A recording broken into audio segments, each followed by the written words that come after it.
Oh, what's up guys? Okay, we are down to your last lesson sa midterms about sa equation of tangent and normal lines. Tsaka about angle between curves. Okay, simulan natin sa equation of tangent and normal lines. Recall natin. Nung prelim pa lang, sinabi ko na to, the derivative of a function is the slope of the tangent at a certain point xy. Okay? Let's say we have this graph f of x. Tapos pinapakuha sa'yo yung slope at point xy dito. Alam natin na para kunin yung slope dyan, magdodraw tayo ng tangent line sa point na yan. Okay, tapos kung ano yung slope ng tangent na ito, yun na yung slope ni f of x sa point na yun. Or in other words, ang slope ni t, okay, si t yung tangent, ay yun na rin yung slope ni f of x sa point xy. Okay? Proceed tayo. Introduction ng tangent and normal. Actually, part ng introduction yun. Okay? Alam natin na line T is a tangent line to the curve f of x at point xy. Now, magdodraw ako ng perpendicular line kay line T. Let's call it line N. Okay, perpendicular si line N kay line T sa point xy. When we say perpendicular, yung intersection nila yan ay kwadrado or 90 degrees. Okay, so pwede mong sabihin na ito ay 90, ito 90, yung violet na yan yung iba rin, yan 90 yan, ito 90 to. Okay, ganun ang ibig sabihin ng perpendicular.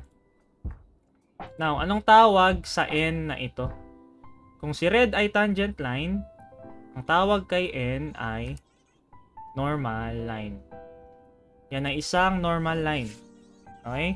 Line T is tangent to the curve f of x at point xy, while line N is normal to the curve f of x at point xy. Now, ang goal natin sa lesson na to ay hahanapin natin yung equation ng tangent at normal ng isang curve or ng isang function at a certain point. Paano natin gagawin yon? Ito, may ginawa akong steps. Okay. Yung pag-solve ng tangent line, ginagawa niya yan nung prelim pa. Yan yung may pot. Okay, ito lang din yon. Step 1, para kunin si tangent line ay kunin ang slope. Alam natin na ang slope ay ang derivative ni f of x. Okay, step 2, kunin si pot kung hindi given.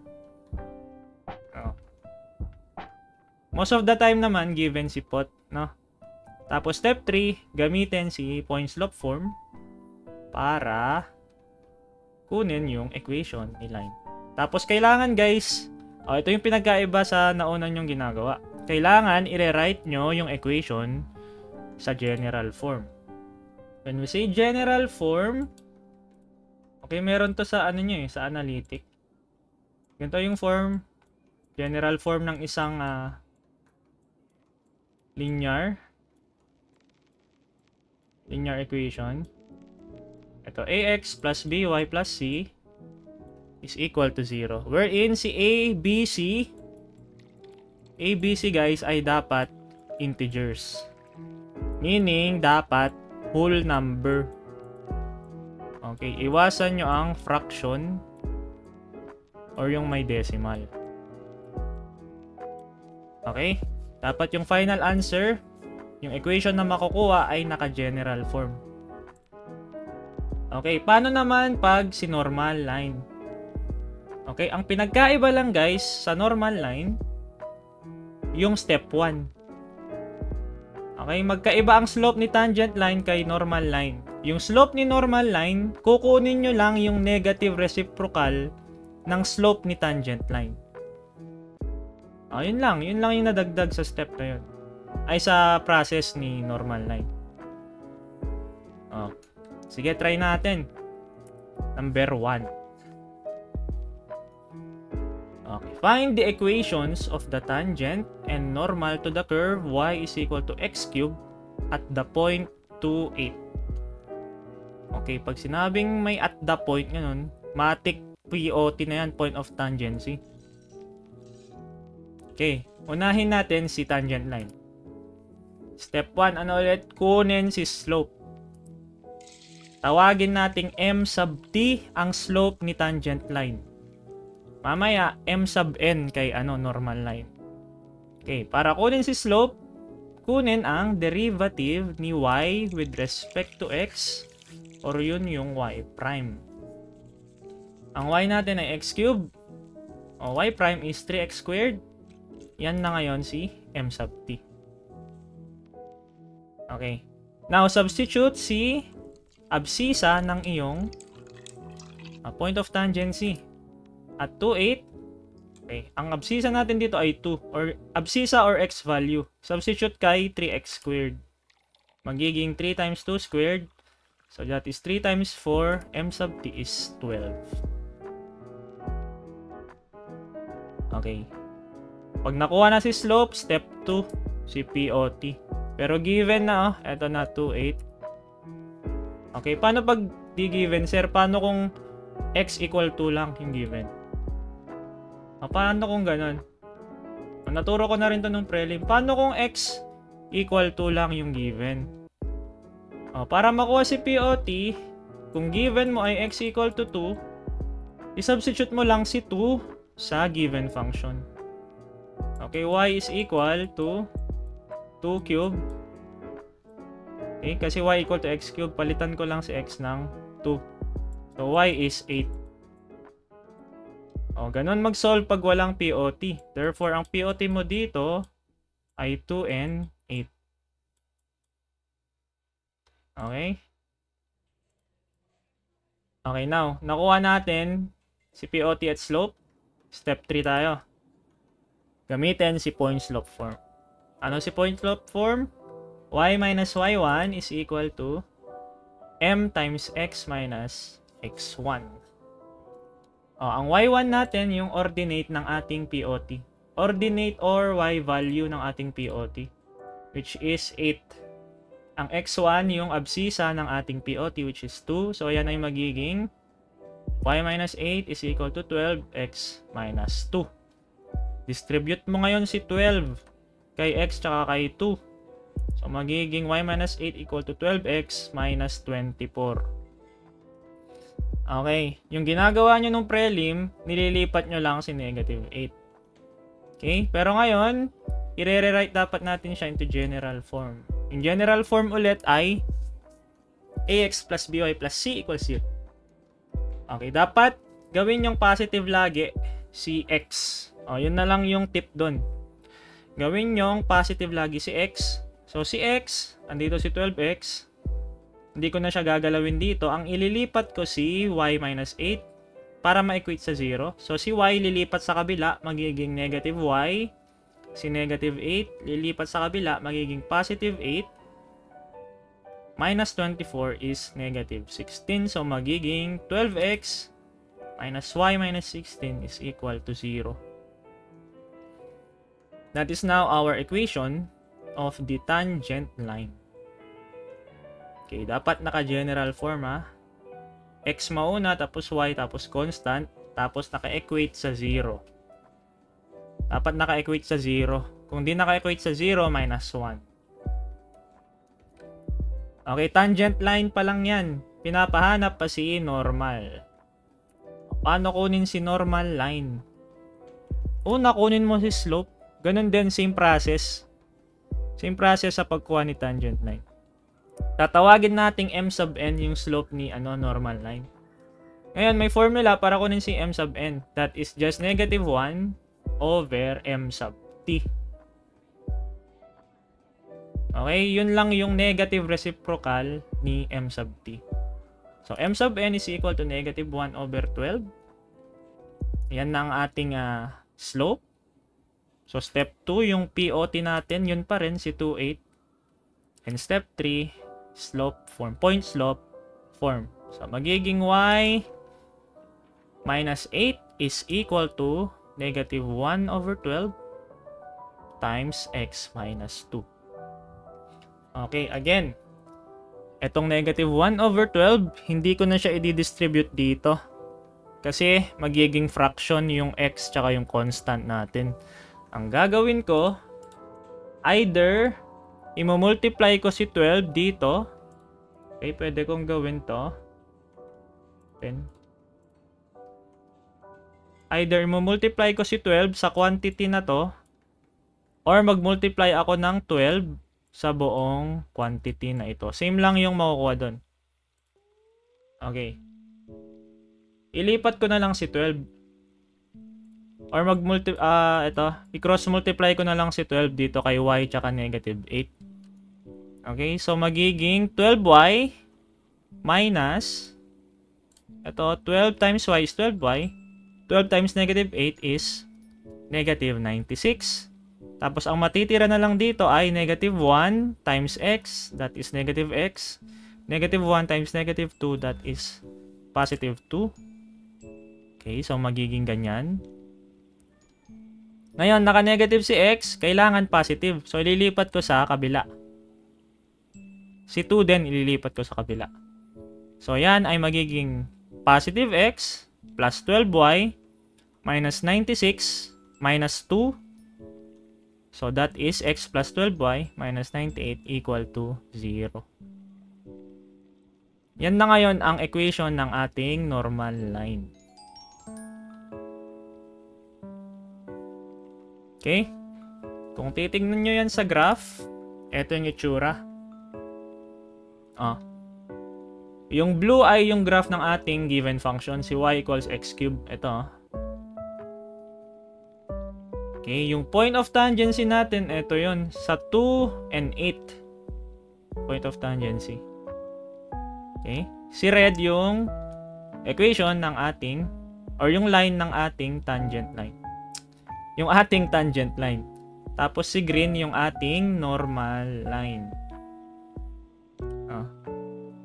Nag-intersect sila sa point of tangency. Or ang tawag din doon ay yung kanilang point of intersection. Okay? Example 2 agad. Ganun ulit, pinapahanap si tangent and normal ng isang curve y equal to x square root of x minus 1 at point 5, 10. Again, unahin natin si tangent line. So, una, kunin si slope.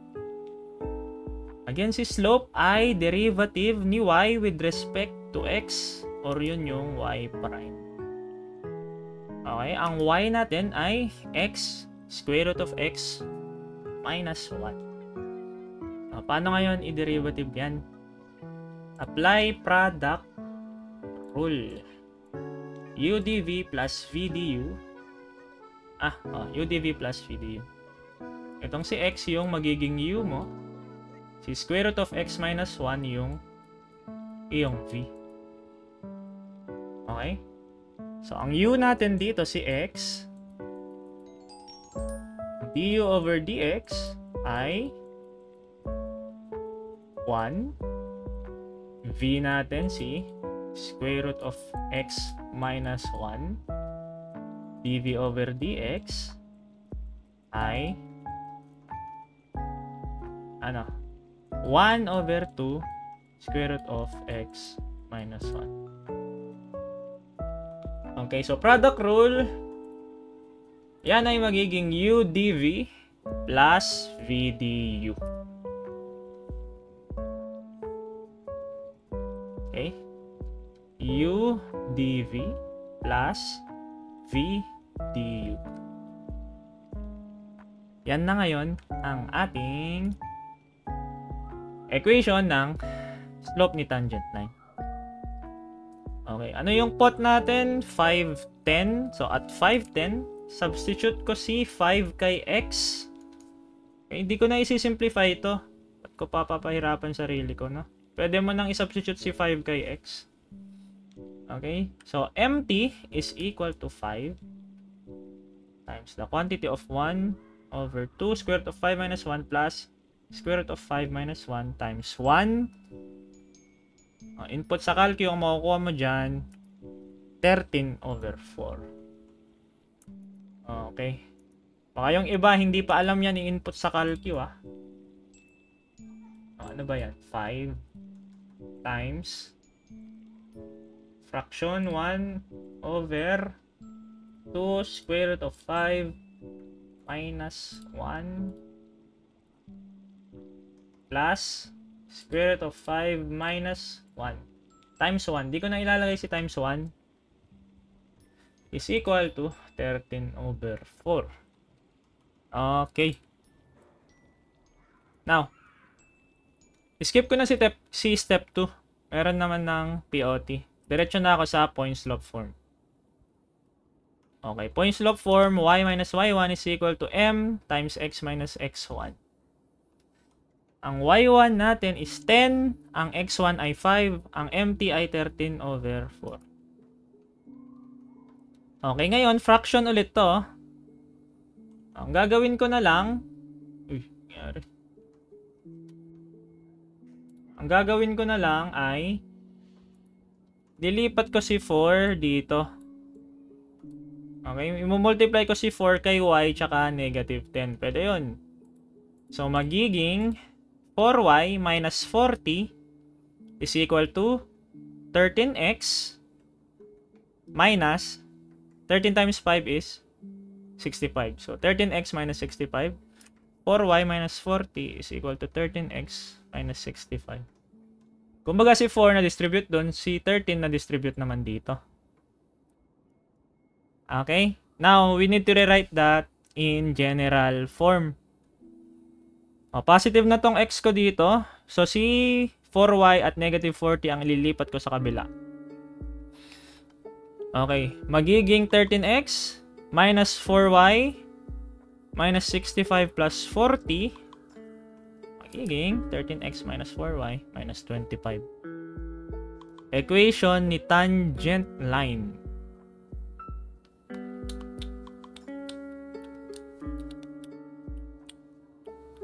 Okay, normal line tayo ngayon. Normal line, una kunin si slope. Okay, ang slope ni normal line ay negative reciprocal ng slope ni tangent line, or that is equal to negative 1 over slope ni tangent line. Ang slope ni tangent line ay 13 over 4. Magre-reciprocal lang to. Huwag nyo sabing di nyo pa alam to, ah. So, equal lang to sa negative 1 times 4 over 13. So, ang m sub n natin ngayon ay negative 4 over 13. Okay? Now, diretso na tayo sa point slope form. Y minus y1 is equal to m sub n times x minus x1. Ang y1 ay again 10, x1 ay 5, ang m sub n ay negative 4 over 13. Okay, fraction ulit to. Fraction. So, si 13, lipat ko dun. Si 4 ang i-distribute ko dito, or negative 4. So, magiging 13y minus 130 is equal to negative 4x plus 20. Okay, naka-negative si x. Kailangan naka-positive. Tapos naka-equate sa 0. So, lilipat ko si 4x sa kabila, tsaka si 20. Pag nalipat, ang lalabas, 4x plus 13y minus 150 is equal to 0. Equation ng normal line. Kailangan nyo sabihin to, kunyari kung sa solving, specify nyo kung saan si tangent at saan si normal. yung equation nila. Kailangan i-label nyo. Okay. Ito ngayon yung itsura ng graph. Yung given function na y equals x square root of x minus 1, ito yung blue line dyan, no? Naka-zoom kasi ito, no? Pero curve yan. Curve. Okay. Yung point of tangency natin, ito, 510. Yung red line, yung ating tangent line, kasi tangent sa blue, naka-tangent. Tapos yung perpendicular kay tangent line, yung green, that is our normal line. By the way, nag-graph ako sa GeoGebra. Ay, GeoGebra, Desmos pala, Desmos. Pero pwede din sa GeoGebra. Desmos. Dito ako nag-graph. Pwede nyo i-try. Mamaya may practice problem dito. Pwede nyo i-graph yung yung sagot nyo kung gusto nyo. Desmos Graphing Calculator. Hindi yan app. Ito ay isang website. Pero may app yata sa sa cellphone. Di ko sure. Okay. Next example. Last example to. Sa normal tangent line. Tapos next topic tayo. Okay. Find the equation of tangent and normal to the curve 4x minus 3y squared is equal to 0 at the point 3 and 2. Okay. Ngayon, meron tayong implicit function. Okay. Ito ay pwede nyo i-rewrite as explicit kung gusto nyo. Gawin nyong si 3y lilipat sa kabila. Divide both sides by 3. Tapos, square root both sides. So, ang makukuha nyo, y is equal to square root of 4x over 3. Tapos, ito na yung i-derivative nyo kung gusto nyo para makuha si y prime. Okay? Pero ngayon, ang gagawin ko, implicit differentiation. Implicit differentiation ang gagawin ko. Okay, unahin ulit natin si tangent. Okay, obtain the slope una. Ang slope again ay equal sa y prime. Again, gusto nyong kunin yung y prime dito, okay lang. Pero ito yung gagamitin ko. Yung given equation, applyan ko ng implicit. So, ang derivative ni 4x with respect to x ay 4. Ang derivative ni 3y squared with respect to x ay magiging 6y times y prime is equal to 0. Okay? Basta kapag nagde-derivative kayo ng y sa implicit differentiation, dagdagan nyo ng y prime. Now, to isolate y prime, kasi yun yung goal natin, makuha si y prime. Ilipat ko si 6y prime sa kabila para maging positive. Tapos, divide ko both sides by by 6y. Okay, divide both sides by 6y para mag-cancel to. Okay?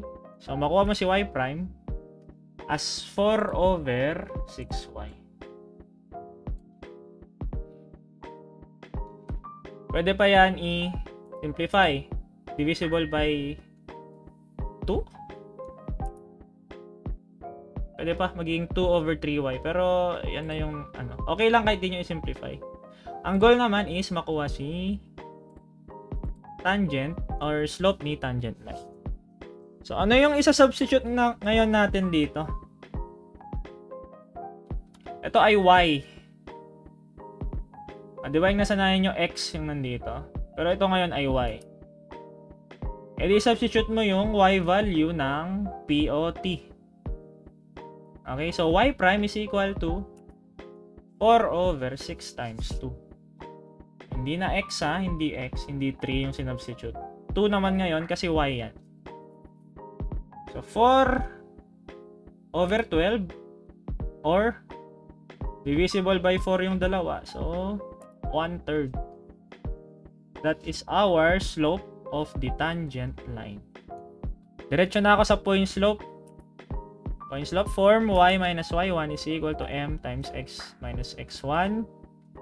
Ang y1 natin ay 2. Ang x1 ay 3. Ang mt ay 1/3. O, again, fraction.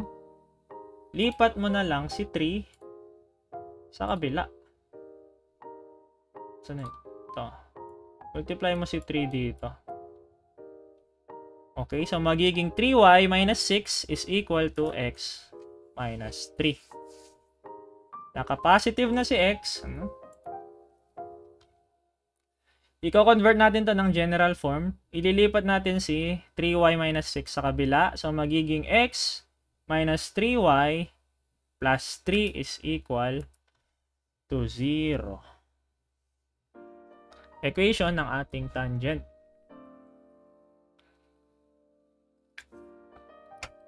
Okay, normal line naman tayo.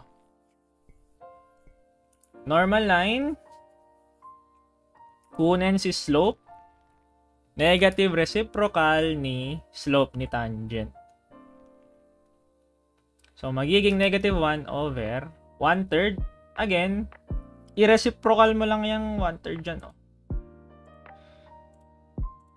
Equal lang din sa negative 1 times 3 over 1. So, that is negative 3. Diretso na tayo sa point slope form. Y minus y1 is equal to m times x minus x1. Again, y1 is 2, x1 is 3, m sub n is negative 3. Okay, hindi siya naka-fraction, so simplify mo as is. Y minus 2 is equal to negative 3x. Distribute si negative 3, no? Negative 3x plus 9. Convert to general form. Naka-negative si x. So, ililipat ko siya sa kabila. Magiging, pati si 9 lilipat ko. Magiging 3x minus 9 plus y minus 2. Or that is equal to 3x plus y minus 11 is equal to 0. Again, always dapat naka-equate sa 0, naka-equal 0 ang final answer. Ito yung itsura niya sa graph. Yun. Again, yung blue line ay yung ating given function. Okay, yung point of tangency na 3, 2, ito yun, oh. Tapos yung tangent line kay 3, 2, yung red, yung normal line ay yung green. Perpendicular yung dalawa. Ibig sabihin, ito ay 90 degrees. At yan, ito 90 degrees, 90 degrees, 90 degrees. Okay. Okay, paki-take note itong practice problem, i-try nyo kung gusto nyo. Tapos, pwede nyo i-graph sa GeoGebra or Desmos. Okay. Now, move on tayo sa next topic. May implicit dito, ha. Ito. Pero pwede nyo i-convert as explicit. Itong number 2. Implicit. Okay, next topic tayo. Tapusin na natin ito. Okay, angle between dalawang kurbada. Dalawang curve. Okay, let's say we have these two curves which is given by the function f1x tsaka f2x. Tapos gusto mo hanapin yung angle between them. Yang theta na yan. Gusto mong hanapin yan. Bakit natin nahanapin? Di ko rin alam. Okay. O, paano mahanap yung si theta na yan? Meron tayong principle na nagsasabing, the angle theta may be defined as the angle between the two tangents of f1x and f2x at their point of intersection. Now, asan nga ba si point of intersection muna? Point of intersection, kung saan sila nag-meet dito. Yun. Nag-meet sila, let's say, sa PXY. Now, anong sabi? Para daw makuha si theta dito, magdodraw tayo ng tangent line ng dalawang function na to at point XY. Okay, unahin natin yung tangent line ni f1x. Ito yung tangent line niya. Okay. Next, tangent line naman ni f2x sa point xy. Yan, yung pink na yan. Okay. Now, yung angle daw between these two tangent line equal din daw sa theta. Yan, no? Yan din daw si theta. O, familiar ba tong figure na to? Nasa lesson 1 ng inyong analytic geometry.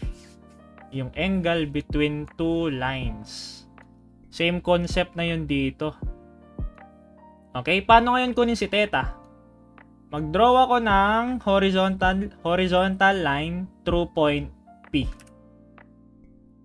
Ayan.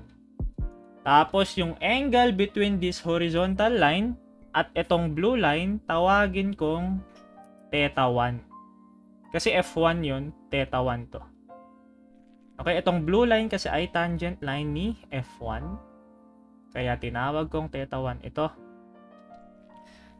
Now, itong horizontal line naman between the pink line or yung tangent line ni F2, tawagin kong theta 2.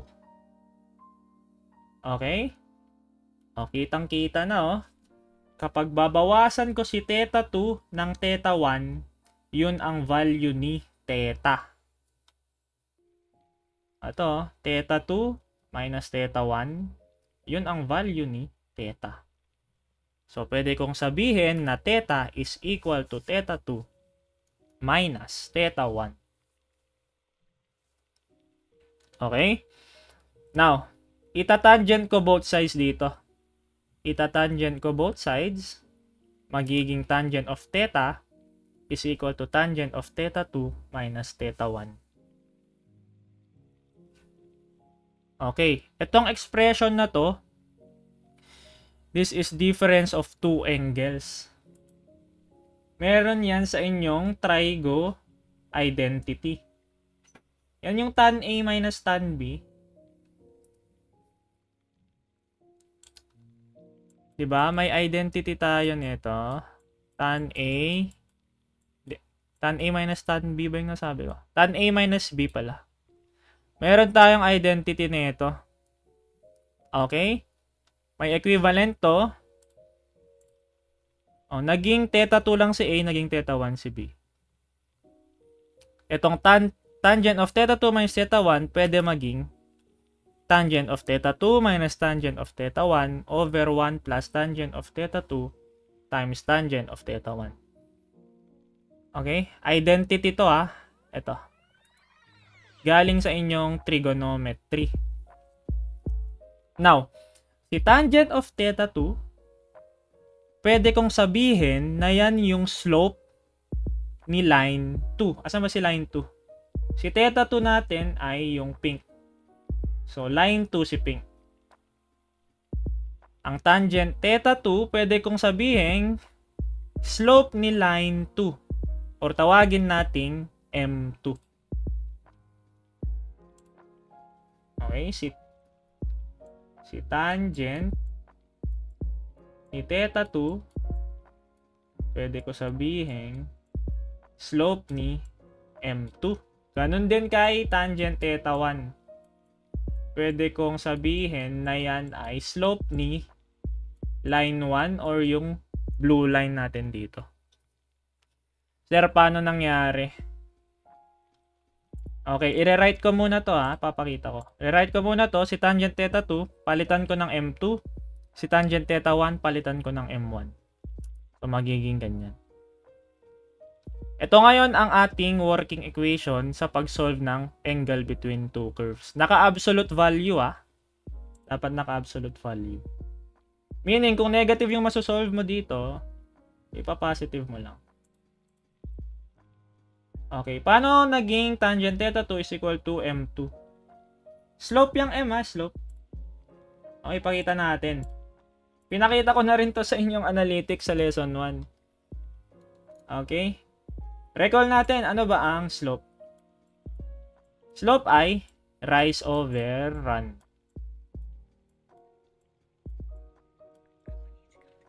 Okay? Now, consider natin itong triangle dito. Ito, yung hypotenuse, tapos meron siyang vertical component, meron siyang horizontal. Itong si theta 1. Drawing ko muna. So, ito yung blue line. Ito yung horizontal line dyan na parang hidden line. Tapos, meron siyang vertical. Tapos, ito is nilabelan natin as theta 1. Ito yan. Now, ang rise natin, malamang itong vertical. Kasi nga rise, pataas. Ang run natin ay horizontal. Okay? Now, si rise ay opposite ni theta 1. Si run ay adjacent ni theta 1. Right triangle to Right triangle, kwadrado yan. Right triangle 90 degree. Again, si rise ay opposite ni theta 1. Si run ay adjacent ni theta 1. So, ano yon sa inyong SOHCAHTOA? Yun ay tangent. Okay, so pwede kong sabihin na tangent of theta 1 is equal to rise over run. Opposite over adjacent. Ang rise over run equal sa slope. Okay, so dyan galing itong expression na ito na ang tangent of theta 2 is equal lang sa slope ni line 2. Okay, burahin ko to kasi may ipapakita dyan na formula. Okay. Now, again, ang derivative ay sa nga inyong differential calculus. Ang derivative ay slope ni tangent line. So, pwede nating sabihin na si M1 ay equal lang sa derivative ni f1 of x. Si M2 ay equal lang din sa derivative ni f2 of x. So, ayan Si M1 equal sa derivative ni f1 of x or f1 prime. Si M2 ay equal sa derivative ni f2 of x or f2 prime. At point x, y. Okay. Example tayo ngayon. Number 1. Find the measure of the acute angle between the curves x squared is equal to 8y and xy is equal to 8. Okay, pakita ko lang muna yung graph para mas ma-gets nyo. Okay. Itong blue na to, yan yung graph ni x squared equals 8y. Yung green ay graph ni xy equals 8. Ngayon, ang pinapahanap sa atin, guys, yung angle daw between these two lines. Acute angle. Ito yun Kapag ito kasi, obtuse na yan More than 90. Obtuse. So, ito yung angle na pinapakuha sa atin. Again, kakadiscuss ko. Para kunin yung angle dito, mag-draw tayo ng tangent line through the point of intersection. Okay? Unang tangent line ni blue. Ayan. Tapos, mag-drawing din ako ng tangent line ni green. Okay? Now, yung angle between these two tangent line, yun na rin ay equal sa theta. Paano ulit natin isosolve yan? Using the equation, tangent theta is equal to m sub 2 minus m sub 1 over 1 plus m sub 2 times m sub 1. Okay, si m sub 2 yung slope ng isang line dito. Kahit sino dyan. Yung m sub 1, bubulol na naman. Yung m sub 1, slope nung other line. Okay, so kailangan natin makuha yung slope nitong dalawang line na ito. Okay, so sa pagkuha ng slope, derivative. Kailangan natin mag-derivative. Pero unang step sa ganitong problem, kunin nyo muna si POI or point of intersection. Si POI sa graph kanina, teka, balik ko lang. Ito yun, oh. Kung saan sila nag-meet, kukunin natin yan. Kunin natin yung coordinates niyan. Kung saan sila nag-meet. Okay, point of intersection. Paano? Ito, get x in terms of y or y in terms of x. Then substitute to the other equation. Okay, meaning, okay, dalawa yung given equation natin. From these two equations, kuha lang ako ng isa, tapos kukunin ko si x in terms of y or y in terms of x. Okay, i-consider ko tong pangalawang equation. Itong una, pwede lang kung gusto nyo. Pero ako, itong pangalawang equation gagamitin ko. So, xy equal to 8. Kukunin ko si y in terms of x. Okay, so ibig sabihin, dapat ma-isolate ko si y. Anong gagawin ko? I-divide ko lang both sides by x. Para mag-cancel si x dito. So, ang nakuha ko ngayon ay y equal to 8 over x. Now, itong 8 over x, isa-substitute ko sa kabilang equation na hindi ko ginamit. Si x squared equals 8y. Okay, si y, papalitan ko ng 8 over x. O, ngayon, simplify ko na lang yan. 8 times 8 is 64. So, magiging 64 over x. Cross multiply. Magiging x cube is equal to 64. Cube root both sides para matanggal si cube dito. Cube root both sides. So, kuha ko ngayon si x na equal sa 4. Okay? Pag may nakuha ka ng value, either x or y, ang next gawin mo ay isubstitute mo yun sa kahit sino dito sa dalawa. Okay, pag may nakuha kang x or y value, isubstitute mo si x or y sa kahit sino dito sa dalawa. Okay, x equal to 4 yung nakuha natin. Isubstitute ko na lang siya kay second equation. Pwede yung una kung gusto nyo. So, xy is equal to 8. X is 4, so palitan ko ng 4 si x. 4y is equal to 8. Divide both sides by 4 para makancel si 4 dito. Cancel, cancel. So, y is equal now to 2. Therefore, ang ating point of intersection ay 4, 2. Okay, 4, 2. Yan ang ating point of intersection. Step 1 pa lang ngayon. Step 2 tayo ngayon. I-solve natin si M1 and M2. Okay, M1 and M2 ay slope.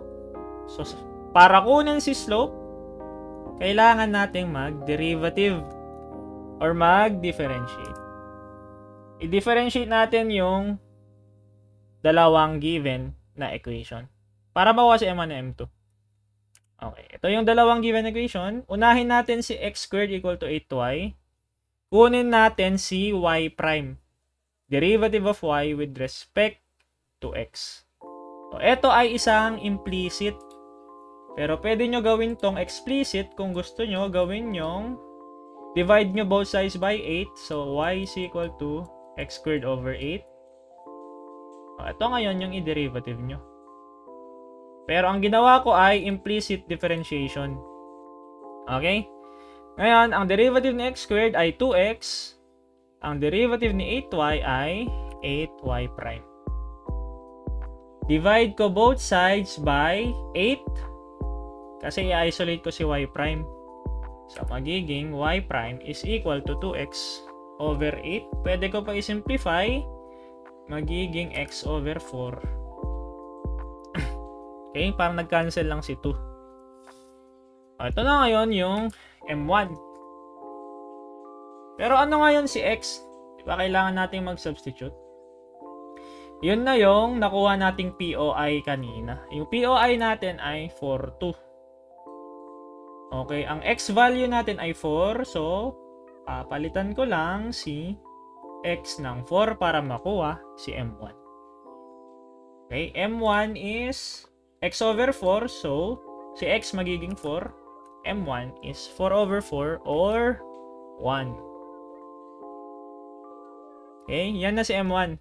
Now, to solve for M2, i-differentiate naman natin yung kabila. Yung isang equation. Again, ito ay isang implicit function. Kayo, kung gusto nyo gawing explicit muna, kung gusto nyo, pwede lang y is equal to 8 over x. Ito ngayon yung i-derivative nyo. Pero dito, okay, implicit yung ginawa ko. Okay, so kung implicit to, applyan ko to ng product rule. UdV plus VdU. Ang U ko ay X, ang V ko ay Y. Okay. U ay X, ang DU ko ay 1. Ang V ay Y, ang DV ay Y prime. Okay, so UdV plus VdU equal yan ngayon sa xy prime plus 1 times y is equal to 0 dapat to. 0.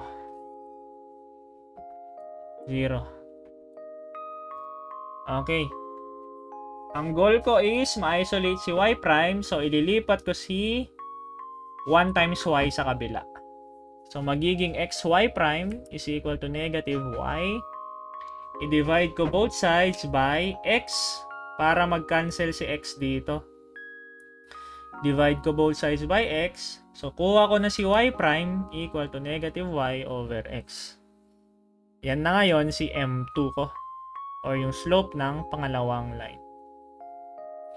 O ngayon, isa-substitute ko lang dito si POI, si point of intersection na 4, 2. Ang y ko ay 2, ang x ko ay 4. 4. So, M2 is therefore equal to negative 2 over x or over 4. O yan din ay equal sa negative 1/2. Okay. Step 2 done. Pag nakuha na si M1 at M2, proceed sa step 3. Ang gagawin na lang dito ay magsa-substitute. Okay, ang formula natin, yung kanina, tangent of theta is equal to the absolute value of M2 minus M1 all over 1 plus M2 times M1. Again, ang M1 natin ay 1 at ang M2 ay negative 1/2. I-substitute lang natin dyan. Okay, magiging yung negative 1/2 minus 1 over 1 plus negative 1/2 times 1. O, paano to ngayon input sa calcu? O, pag ganito, wag nyo na i-shift solve. Kung yung palitan nyo ng x tong theta, okay, ilipat nyo na lang si tangent sa kabila, gawin nyong inverse. Or ang tawag doon, arctan. Okay? Shiftan. Shiftan yan sa inyong calcu. Paano yan? O, ganito yung input. Okay, shift tangent. Ayun o.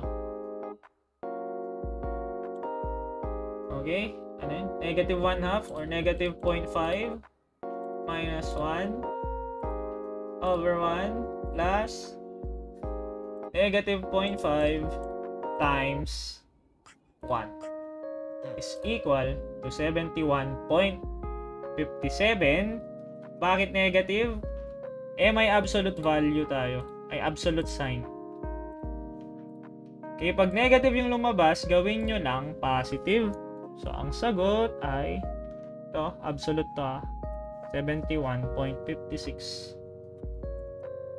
Ayan yung input sa calculate. Mabilis ang input.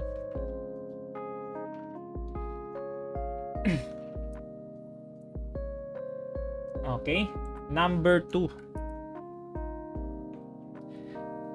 Okay. Find the measure of the acute angle between curves y squared is equal to 2x and 4x squared plus 4y squared plus 5y is equal to 0. Again, step 1, kunin si POI. Ganun ulit pala yung pinapahanap dito, ha. Acute angle between the curves. Okay? Okay, step 1, kunin si POI. Again, get x in terms of y or y in terms of x, kayo bahala. Tapos substitute nyo sa kabilang equation. Ito na lang gamitin ko, si y squared equal to 2x. I-divide ko both sides by 2 para makuha ko si x in terms of y. I-divide ko both sides by 2, ha. Litan ko na lang. Divide both sides by 2. So, magiging x is equal to y squared over 2. Okay. Ngayon, itong y squared over 2, isa-substitute ko sa pangalawang equation. Okay. Yung pangalawang equation ay 4x squared plus 4y squared plus 5y equal to 0. So, ang x, palitan ko ng y squared over 2. Ito, si x dito. Palitan ko ng y squared over 2. So, magiging ganyan. Paano to i-simplify? Distribute mo yung exponent sa numerator and denominator. Prelim sa MOE. Quotient rule sa laws of exponent. Okay? Distribute mo yan. Distribute mo yan. So, ito magiging y raised to 4. Ito magiging 2 squared or 4. Okay? So, magiging y raised to 4 over 4. Cancel ngayon si 4. Magiging y raised to 4 plus 4y squared plus 5y is equal to 0.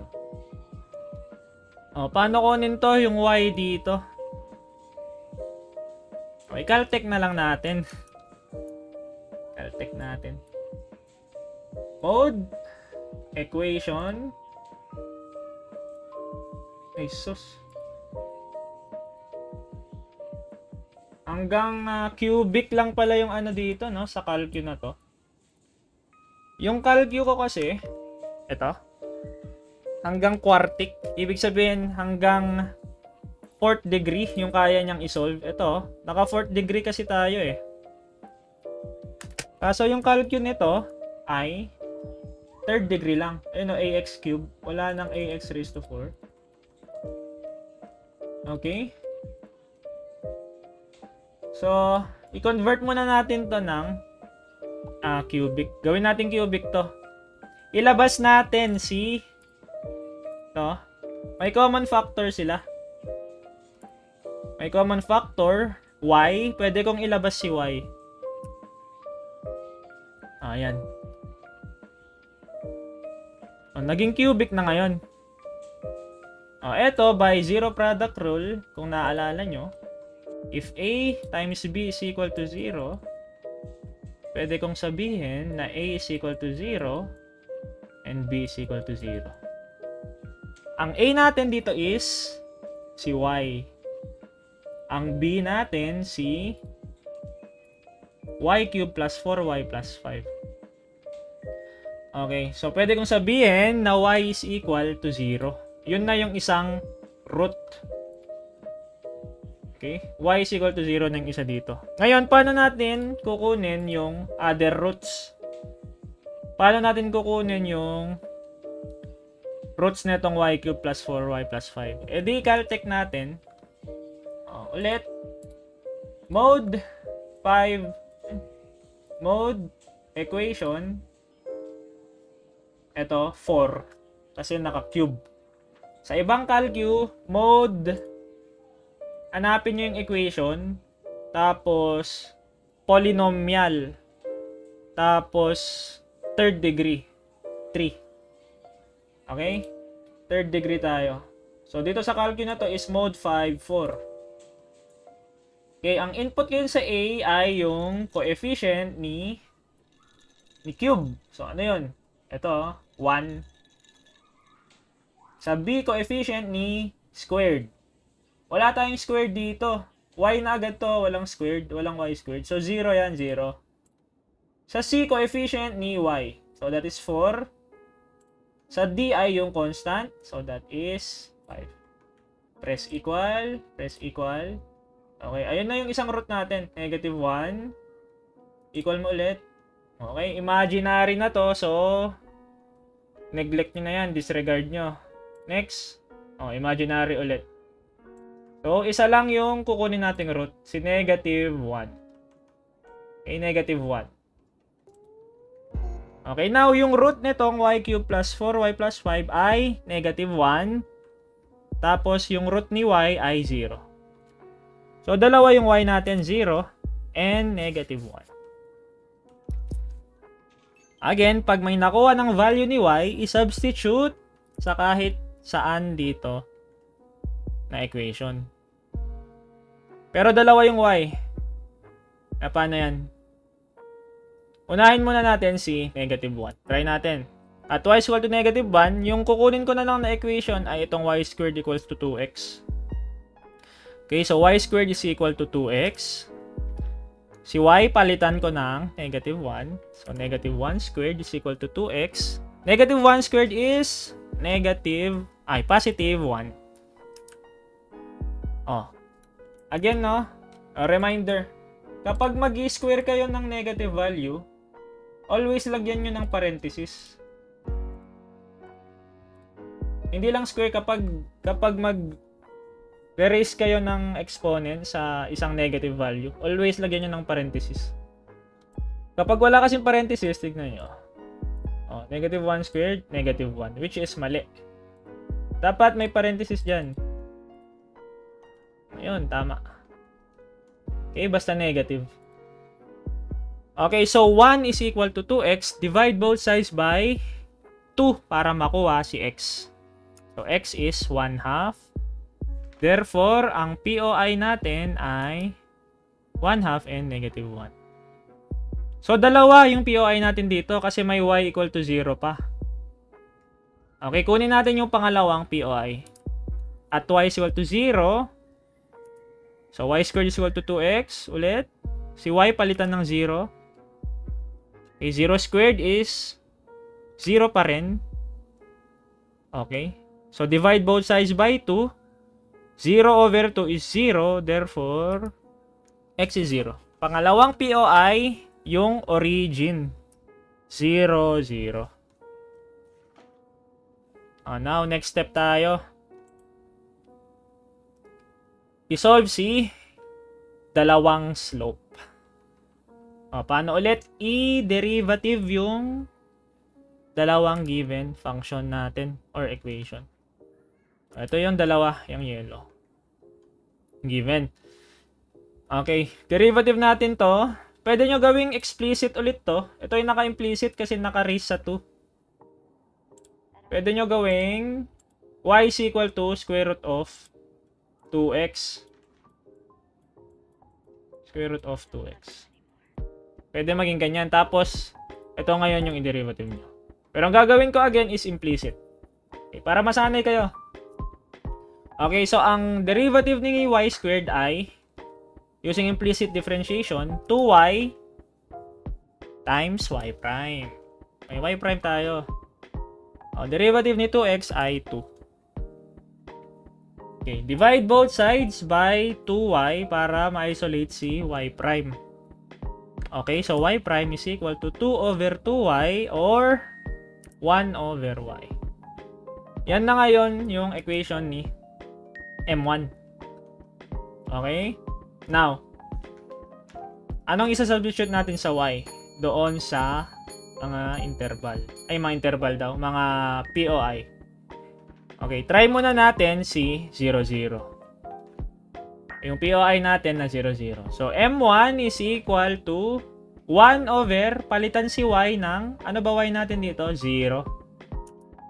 1 over 0. Pwede ba yan?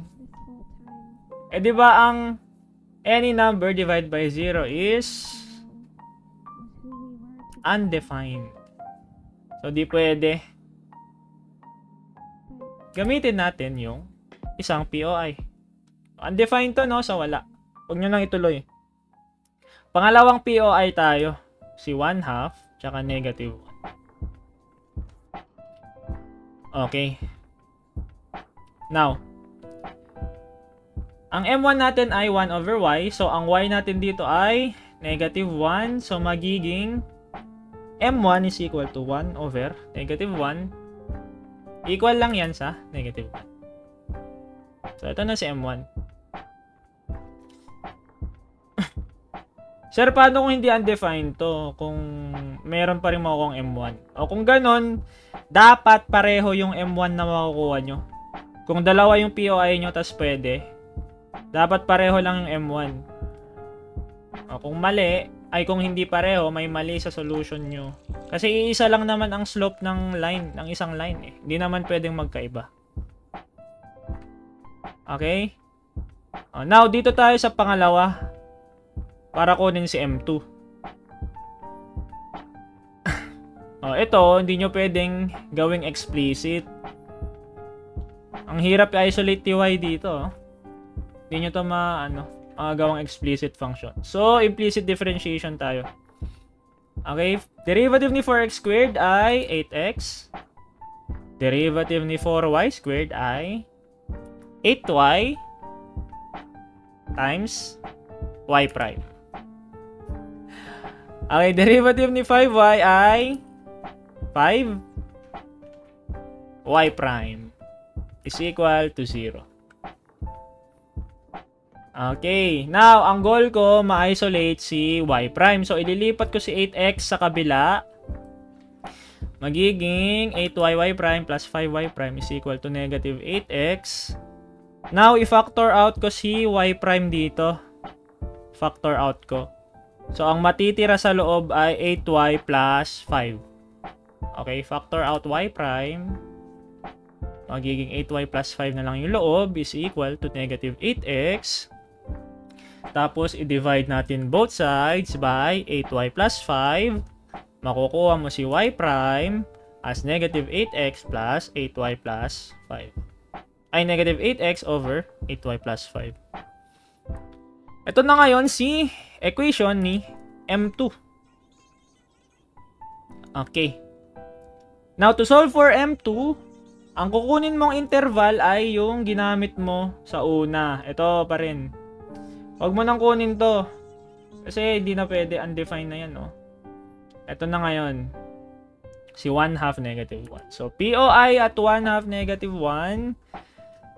Okay, M2 will be equal to negative 8 times 1/2 all over 8 times negative 1 plus 5. O, 1/2 or 0.5, pareho lang. Okay, so pagka-input sa calcu, okay, yung iba sa inyo, no, nilalagay pa yung parenthesis eh. Sayang sa oras. Ito, pag input nyo yan, negative 8 times 0.5. O, huwag nyo na ilagay yung parenthesis. Gawin nyo na lang times. Tapos 8 times negative 1 plus 5. O, yun. Ganun lang. Huwag nyo na lagyan ng parenthesis. Okay, so magiging 4/3. 4/3. So, kuha na si M1 at M2. Proceed sa step 3. I-substitute na natin para matapos na to. Substitute tangent theta is m2 minus m1 over 1 plus m2 m1. Ang m1 ay negative 1, ang m2 ay 4/3. Okay, substitute natin 4/3 minus negative 1 all over 1 plus 4/3 times negative 1. Okay, again, ilipat mo si tangent, gawin mong arctan or tan inverse. Again, input sa calcu. If tangent fraction 4/3, pwede nyo gawin ganito. 4 divided by 3 plus 1. Tapos ito 1 plus 4 divided by 3 times negative 1 equal. Di ba? Wala nang fraction. 81.87 negative pero naka-absolute value tayo. So sagot is 81.87 degrees. Final answer. Bye-bye.